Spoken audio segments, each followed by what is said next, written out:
भारत के वज़ीर-ए-आज़म नरेंद्र मोदी कुछ घंटों के दौरे पर यूनाइटेड अरब एमिरेट्स आज गए और वहाँ उनका बहुत गर्मजोशी के साथ इस्तकबाल किया गया।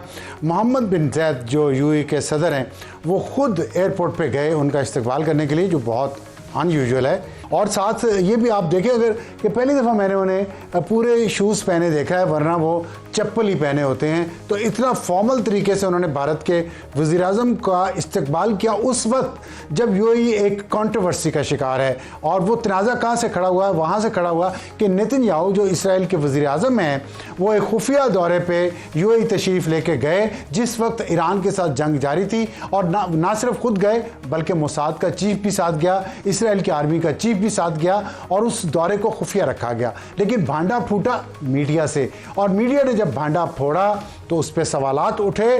तो यूएई ने फ़ौरन उसको डिनाई किया क्योंकि यूनाइटेड अरब एमिरेट्स के अंदर से और तमाम अरब वर्ल्ड से मुत्तहिदा अरब अमारात पर शदीद तनकीद हुई, जिसके जवाब में उन्हें डिनाइल देना पड़ा। लेकिन डिनाइल के साथ ही अब एक और मसला ये खड़ा हुआ कि इसराइल के वज़ीर-ए-आज़म ऑफिस ने तस्दीक की कि वो एक खुफिया दौरे पे गए थे और उनके साथ ये लोग वहाँ पे थे और मिलिट्री टू मिलिट्री कनेक्शन और ताल्लुकात इसराइल के साथ उनके मौजूद हैं। तो इस बैकग्राउंड में अगर आप इंडियन वज़ीर-ए-आज़म का दौरा यूएई का देखें तो आपको एहसास होगा कि इसकी अहमियत क्या है।